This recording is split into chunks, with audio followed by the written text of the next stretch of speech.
Hi, my name's Ethan Offer, and for my final review video for management, I'm going to be talking about change.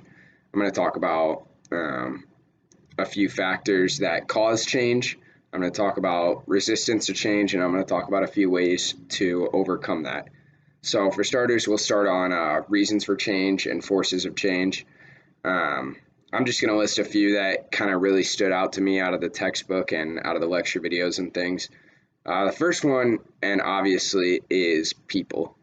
Um, I think when I think of like people being a force of change for an organization, I think of baby boomers. There was this huge influx of a new generation of the workforce coming in who acted differently, had different norms, different culture, things like that, work ethic, whatnot. And then all of a sudden, a lot of them are going to be leaving the workforce at a certain time. So that can definitely be a big cause for change. Another one is much more prevalent in our day and age, which is technological advances. Um, there's something new with technology coming out every day. So companies have to be ready to adapt to that. And this technology can really speed up efficiency in an organization. So they have to be ready to apply this new technology, and this will help their business in the long run. Another one really obvious is competition. Um, in the United States, it's a very competitive world out there. Um, Certain industries, you have to keep up or surpass your competition, and if they're making changes and they're making movements to improve their company, you certainly need to follow suit or come up with your own way to keep advancing your company. So those are the main forces for change that kind of stood out to me as the most important and the most prevalent today.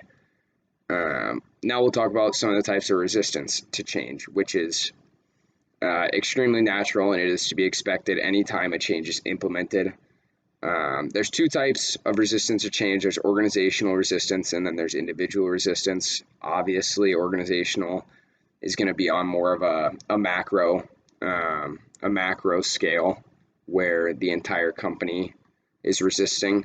The first one that stood out to me is called group inertia, and that basically is when you have this group, this clique, whatever you want to call it, where one person is accepting the change, the group um, may resist or block out this one person, even though they're doing what's best for the company. Um, and everyone wants to fit in. This, who knows how this is going to affect this one person that's actually trying to help change. Another one that companies struggle with a lot is when they implement change. They have a very narrow focus of change.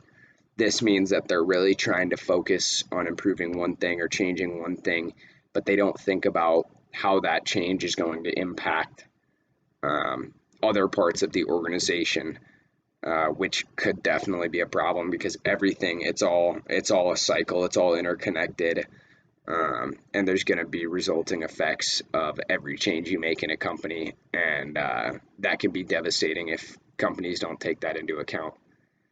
Another type of organizational change is threatened expertise, and that's just moving people around. It's when you're kind of trying people out at different spots, things like it says outside of their expertise. Um, so who knows how that's going to go. As far as individual resistance to change, the first two that kind of go hand in hand in my mind is security and habit.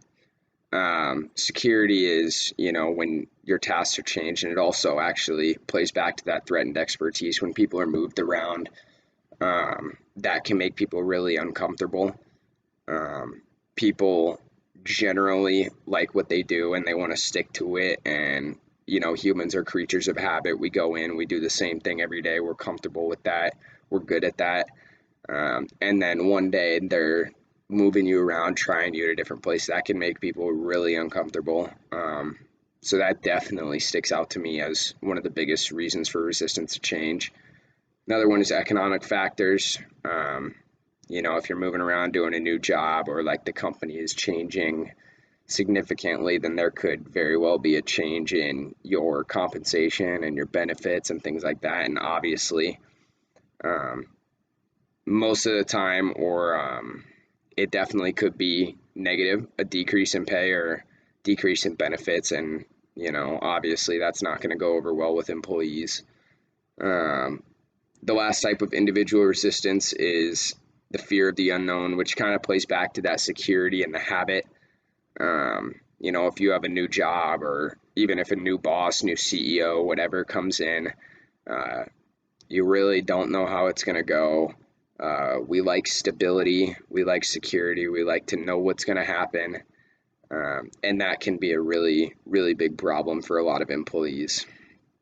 Next, I wanted to talk about a few ways to manage this change and this resistance. And the first one that stood out to me was, as a manager, implementing a holistic view on the organization.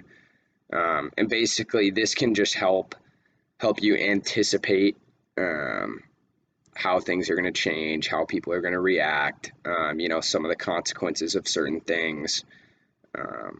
And that's really, really important when it comes to making changes in an organization, is making sure you can get out in front of things, be one step ahead, because that way you can put in measures or preventative measures to make sure that things don't go poorly.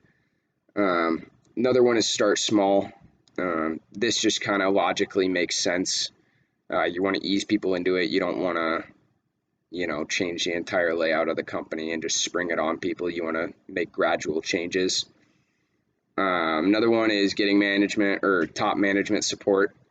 It's always nice to have people on your team, especially, the big wigs in the organization. If they have if they support what you're doing and things like that, then it'll be a lot easier to implement this change. Another one's open communication. This just kind of goes without saying. You got to be, there for your employees. If your employees feel, closed off and alone in this whole experience of change, then it's gonna go poorly. Another one, and another big one, I think, is encourage and reward encouragement or engagement in this change.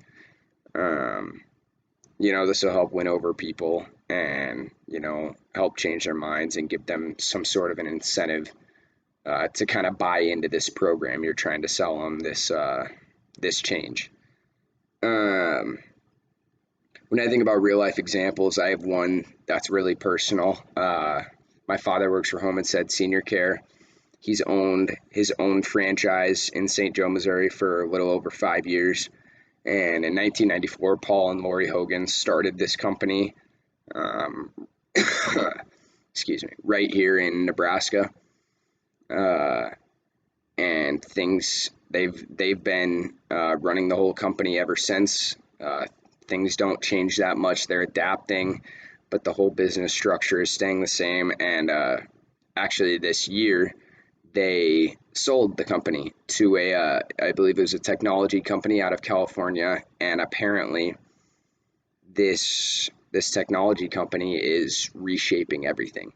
Now, in the long run, it will definitely be good for the company. Home Instead is going to have a lot of new access to technology that will make things easier, more efficient and whatnot. But it is resulting in a large change. And my father, as a franchise owner, has acknowledged that it will be good in the long run, but he still is very uneasy, because he's been doing the same thing for 5-6 years now and it's working. So why fix it? Don't fix it if it isn't broke. But he's dealing with that change right now. It could result in people losing their jobs, things like that, which is definitely tough, and they're going through that right now. And I think it's really cool that I have the ability to kind of get a front row seat to this and see firsthand people resisting this change and how this new company, this buyer, is dealing with this resistance. So I think that's really cool. And of course, in the future, I hope, I dream to be a manager someday. And, change is it's inevitable. It's part of an organization. It's needed to be successful. And it's a really important skill to learn how to manage that change and manage your employees along with that change. So it's definitely a skill that I'm going to want to work on and try to master, because every manager, I think, probably in the world has to deal with this kind of stuff. Some do it better than others, and the ones that do it better than others tend to be the one who succeed. Um, that's all I have. Thank you very much.